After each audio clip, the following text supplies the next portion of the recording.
Nouveau pump du Bitcoin, ce gros projet dont tout le monde parle en ce moment est un énorme scam. Nouveau launchpad sur Binance. Bienvenue à toutes et à tous les amis dans cette nouvelle matinale trading. La dernière de la semaine et pas des moindres puisqu'on va avoir pas mal de choses à dire vraiment ce matin, vous allez voir. Juste avant de commencer, comme d'habitude, je vous invite à vous abonner si ce n'est pas encore déjà fait et surtout à nous rejoindre dans le serveur Discord. Vous avez le lien en bio et en description. On va commencer tout de suite donc avec le marché crypto dans le vert ce matin, comme vous le voyez actuellement à l'écran, avec un Bitcoin qui a repassé la barre des 46 000 $, Ether au-dessus des 2400, quasiment 2500 $, et une grosse majorité des alts qui se portent aussi très très bien, même si à quelques exceptions. Puisqu'on a quand même certains qui sont un peu plus en difficulté ce matin, je pense au Link, AOP ou encore HBAR, mais rien de très grave. Alors comme vous le savez, hier soir, le Bitcoin s'est envolé une nouvelle fois. Après plusieurs jours de latéralisation, on a donc un mouvement haussier qui s'est déclenché. Et donc vous allez sûrement vous poser la question, pourquoi Bitcoin monte autant? Pourquoi il a pump de cette manière? Tout simplement parce qu'il y a des gens qui le shortent. Il y a des gens qui ont essayé de vendre le Bitcoin tout au long de cette montée, sauf que le mouvement était soutenu par les spots, et donc on a continué de liquider tous les shorters qui se précipitaient, on a continué de les squeeze. On pouvait très facilement le voir en regardant l'open interest, les funding rates, on voyait que voilà, ça rentrait de manière très très agressive à la vente, mais beaucoup trop tôt, ce qui expliquait cette continuation haussière du prix. Et puis comme je vous le disais, en plus, le mouvement est soutenu par des achats spot. Là, on a vraiment une divergence assez intéressante entre les whales qui sont généralement plutôt sur des spots, sur du spot, qui sont en train d'acheter de manière agressive, et à côté de ça, des retail qui sont eux beaucoup plus pessimistes et donc plutôt vendeurs. Alors moi personnellement, vous le savez, mon plan était de vendre aux alentours des 45 500, 45 600 $. Bien évidemment, au vu du comportement hier sur Bitcoin, je n'ai pas pris la position que j'avais prévue à l'initiale. Donc quand je vous dis qu'un plan, une stratégie en trading, ça doit être quelque chose qui doit être modulé, qui doit s'adapter au fur et à mesure du temps. Là, c'est le cas. Si vous voyez que le prix ne vous donne pas raison, alors on ne se précipite pas à la vente.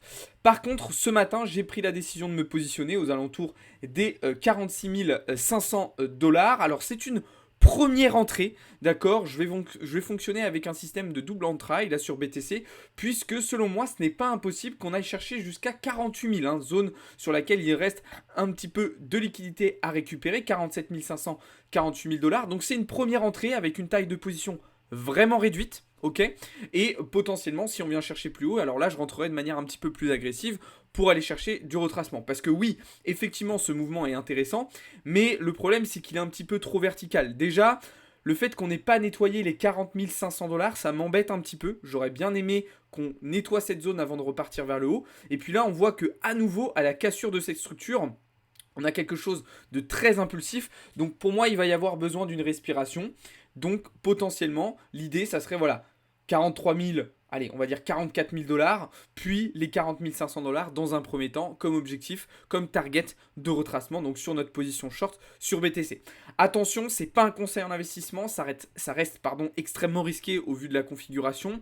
On voit que l'open interest continue encore de monter, donc ça veut dire que voilà, il y a de plus en plus de positions qui sont ouvertes sur le marché actuellement, il faut faire très très attention à ça. Et puis on n'a pas sur des plus petites unités de temps pour le moment de gros signaux de retournement d'un point de vue structurel. Moi, ma position là que j'ai prise, elle est surtout d'un point de vue sentiment de marché et d'un point de vue order flow, si vous voulez. D'un côté, si on prend vraiment la partie price action, pour le moment, il n'y a pas de signaux, de gros signaux de retournement. Donc soyez prudents, soyez patients, d'accord? Moi, ça rentre dans ma stratégie, mais attention, c'est risqué. Et encore une fois, je prévois une deuxième entrée sur les 48 000 $ si on y va. Ok? Donc voilà un petit peu pour Bitcoin. Alors évidemment, cette montée-là, elle est accentuée aussi par un repli du dollar qu'on observe depuis le début de la semaine. Même si ce n'est pas la principale raison, ça permet et ça donne un petit peu plus d'air aux classes d'actifs risqués, on le sait. Je vous l'ai montré un certain nombre de fois. Donc voilà, on reviendra sur le dollar un petit peu après, ne vous inquiétez pas. Bitcoin, donc c'était ce que je pouvais vous dire pour le moment. Du côté d'Ethereum, j'ai fait une première entrée aussi sur Ether, d'accord? Première entrée short aux alentours des 2470 exactement. Même objectif pour moi de retracement. Donc vous savez que sur Ether, donc là je vous ai montré l'analyse en 1 heure, Mais si je vous montre le setup que je vous montre depuis le début de la semaine en 4 heures, c'est ça. Le setup, c'est ça. Le plan que j'ai depuis le début de la semaine, c'est celui-ci. C'est-à-dire un fake out de ce niveau de polarité, réintégration et ensuite repartir vers le bas, vers les 2100, 2150 $. Ok, il y a vraiment beaucoup de liquidités à venir chercher ici. Donc naturellement, c'est une zone qui va attirer le prix vers le bas. Maintenant, même chose. Sur Ether, je vais être très prudent. Si je vois qu'on passe ce niveau-là, je ne vous ai pas affiché les positions, mais si je vois qu'on passe ce niveau-là de manière définitive, je stopperai la position. Ok, on ne va pas prendre de risques inconsidérés.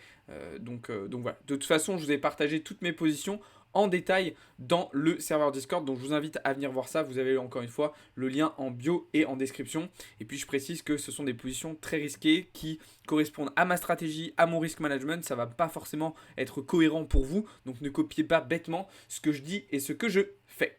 Du côté des alts, on a eu des petites choses intéressantes du coup. Malheureusement, certains setups qu'on a identifiés sont un peu partis sans nous. Je pense au BNB qu'on attendait de long un petit peu plus bas. Même chose par exemple pour le fil. Par contre, il y a eu de très belles choses. ADA qui nous fait vraiment quelque chose d'extraordinaire. On avait frôlé le SL, mais franchement, c'est très très beau ce qu'il nous fait maintenant. Même chose pour le INJ qu'on avait long, rappelez-vous, début de semaine. Alors là, c'est vraiment la régalade totale. INJ, depuis qu'on est rentré en position, il a fait... Voilà, on est sur plus 10%. Déjà, donc en l'espace de quelques jours, c'est quand même très très très intéressant. Le PIT aussi qui nous régale totalement, je vous en avais parlé ça fait quoi? Ça doit faire une semaine maintenant, à la cassure ici, voilà c'était même il y a plus d'une semaine, à la cassure de ce niveau de résistance, je vous avais dit que là vraiment c'était quelque chose qu'il fallait surveiller, c'était un élément déclencheur acheteur, et bah regardez, boum, là aussi on est reparti à la hausse, donc mes backspots se portent très très bien sur le PIT, hein, vous voyez, on fait plus 24% depuis, donc ça fait vraiment super plaisir. J'ai pris un petit peu de profit d'ailleurs sur mon backspot sur le PIT ce matin pour pouvoir l'envoyer sur d'autres tokens qui ont moins performé pour le moment. Mais bien évidemment, c'est un token sur lequel si on est amené à retracer, eh bien je me repositionnerai. Donc voilà un petit peu ce que je pouvais vous dire là-dessus. Le CAS aussi qui nous fait des très très jolies performances cette semaine. Et on va terminer avec un petit point sur le Jupiter, du coup, qui lui est en train d'engranger une tendance baissière assez impressionnante, hein. Là, ça sent pas très très bon à court terme sur le Jup. Je pense qu'on va très certainement aller visiter les 40 centimes dans les prochains jours, comme vous voyez, malgré les signaux haussiers qu'on avait eu en milieu de semaine avec la cassure de ce niveau de résistance. Le Jup qui n'a pas été capable de la casser de manière définitive, de breakout cette zone totalement, et donc réintégration ultra bearish derrière. Donc là, potentiellement, un retour sur les 40 centimes à envisager. Alors attention, ça reste un très très bon projet, là, le Jup, hein, je ne remets pas du tout en cause tout ça, mais du coup, ça peut effectivement nous permettre de saisir des opportunités d'achat pour le bull run en spot bien plus basse, ok, et donc d'avoir un prix d'entrée qui peut être très très intéressant, ok. Ça, c'est vraiment important de le comprendre. Donc voilà, je bois une petite gorgée d'eau et on va sur la suite. Donc, je vous en ai parlé hier. On a un nouveau lancement sur Binance, d'accord. Donc le Pixel, d'accord, nouveau launchpad. Alors c'est un projet de Play to Earn, d'accord. Donc sur le réseau Ronin, d'ailleurs le RON qui a été listé au début de la semaine sur Binance. Vous l'avez vu, on vous en a parlé parce qu'il y a eu pas mal de volatilité. Alors c'est un projet qui paraît plutôt intéressant. Je suis en train encore de faire des recherches dessus d'un point de vue du coup surtout de la tokenomics. C'est ça qui va m'importer particulièrement. Mais narrative Web3, gaming Web3, donc Play to Earn, naturellement c'est quelque chose qui a du potentiel. Maintenant attention, tous les projets Play to Earn ne sont pas forcément bons, mais bon, là c'est de l'argent gratuit, donc on va pas cracher dessus, c'est une opportunité qui peut être intéressante. Il y a 10 jours de farming en plus, donc ça permet quand même d'accéder à pas mal de récompenses. Bon, moi j'avais plus beaucoup de BNB sur Binance, donc j'ai mis un petit peu ce qui me restait. Vous pouvez aussi stack vos FDUSD si vous voulez être éligible, mais ça pourrait être une opportunité intéressante. Voilà, même si jamais le projet ne se valorise pas à l'avenir, voilà, c'est toujours un petit peu d'argent de prix gratuitement, ça coûte rien, juste un petit peu de patience, donc ça peut être une bonne idée. Voilà, je me mets pas sur tous les launchpads à chaque fois sur Binance, il y a des projets que je sélectionne quand même un minimum. Là, je me dis un play to earn, voilà, ça peut être intéressant. Donc voilà, encore une fois, c'est pas un conseil d'investissement, faites vos propres recherches. Et puis alors, par contre, on a l'un des projets les plus importants de ce début d'année 2024 dont tout le monde parlait en ce moment, le airdrop à ne pas manquer sur le premier trimestre, c'était celui d'Hyperliquid, mais alors très très très très mauvaise nouvelle, ce projet est potentiellement à un énorme scam. Alors attention, qu'est-ce qui est en train de se passer? Pour l'instant, j'ai pas énormément d'informations, mais en fait, ce qui s'est passé, c'est que Hyperliquid, donc c'est un projet actuellement sur lequel vous pouviez farm des points, d'accord, en tradant directement sur leur plateforme. Le problème, c'est que cette nuit, en discrétion totale, enfin en essayant d'être le plus discret, mais ça n'a pas fonctionné, le projet a totalement modifié le système de récompense de points, parce que qu'est-ce qui se passe? En fait, le projet est en train de prendre de l'ampleur, il y a de plus en plus de hype. Ils se sont rendus compte justement de cette hype, ils se sont dit oh tiens, on va faire quelques petites modifs là pour essayer de gagner plus et pour baiser tout le monde. Ok. Donc en fait, ils ont modifié le système de points sans en parler à personne, en pensant être discret, mais ça a été remarqué par les utilisateurs. Évidemment, ce sont des très très mauvais signaux, hein. Comme ça, quand vous avez un projet comme ça qui en cours de route modifie les récompenses, les rewards, la tokenomics, la distribution du token et des récompenses parce que le projet prend de l'ampleur, ça sent vraiment pas bon. Donc moi, déjà, gros red flag, je mets ça quasiment dans la catégorie scam. Bon, personnellement, c'était pas un airdrop sur lequel j'étais. De toute façon, je vous en avais parlé hier soir dans le Discord, mais en gros, c'est un projet sur lequel il fallait farm depuis le mois de novembre pour vraiment que ça soit intéressant. Si vous commenciez maintenant, sachant que ça se termine en avril, en termes de points, c'était pas suffisamment intéressant. Mais là, très clairement, de toute façon, avec ce qui s'est passé cette nuit, c'est pas du tout rassurant. Donc voilà, encore une fois, là aussi, c'est pas un conseil en investissement. Là aussi, faites vos propres recherches. Mais c'est vraiment pas rassurant quand on a un projet comme ça qui fait ce genre de move. C'est pas terrible. Je crois que c'est un projet français en plus, il me semble, Hyperliquid. Donc ça va à nouveau pas être positif pour les builders français, pardon. On s'est retrouvé quand même pas mal de fois dans ce genre de situation. Enfin bref, donc voilà. Pas totalement un scam, mais on s'en rapproche quand même pas loin. En tout cas, des signaux vraiment pas positifs pour le projet Hyperliquid. Voilà un petit peu ce que je pouvais vous dire sur le marché crypto, les amis. On va désormais pouvoir basculer du côté des marchés financiers traditionnels. Donc comme je vous le disais, la narrative cette semaine, c'est le repli du dollar. Alors qui avait bien commencé sur la première partie de semaine, ça s'est calmé un petit peu depuis, notamment avec les résultats du chômage hier aux États-Unis qui ont diminué. Ça a entraîné une réaction haussière immédiate du cours du dollar. Et puis en plus de ça, on a eu un certain nombre de banquiers centraux, de membres du FOMC et de la Fed qui se sont exprimés tout au long de la semaine en rappelant bien que c'était trop tôt pour envisager une baisse des taux d'intérêt. Et donc voilà, on a un dollar qui est resté un petit peu plus résilient que prévu au vu de ces informations, au vu de ces catalyseurs macroéconomiques.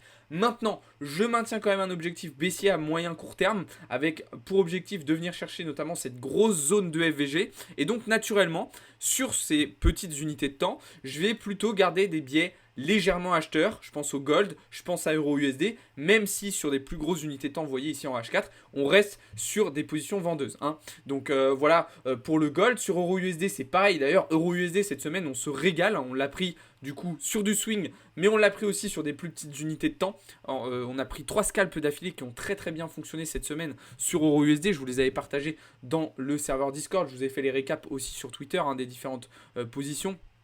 Voilà, là si on va se mettre sur du plus court terme, voilà, il y a eu cette position là, début de semaine, hier pardon, qui était très très bien, comme vous le voyez juste ici, et puis voilà, on a eu la même chose hier soir qui s'est très très bien passé, on en avait eu une aussi début de semaine, voilà, ici sur EURUSD, donc franchement, on est sur un 3 sur 3 sur EURUSD, ça fait vraiment super plaisir, il nous a bien régalé, mais donc globalement, au-delà de ça, on reste sur nos lignes directrices, d'accord, avec plutôt une optique baissière pour le dollar, et donc plutôt de l'achat sur le reste, ok. Pour ce qui est des indices, bon alors là je suis plutôt en mode attente. On a atteint un nouveau record historique, un nouvel ATH sur le S&P 500. Le Nasdaq lui reste totalement bullish et je pense qu'on est bien parti pour aller chercher les 18 000 points. Par contre le Dow Jones reste un petit peu plus en retrait pour le moment, donc on verra comment ça se passe sur la session US de cet après-midi. Ok.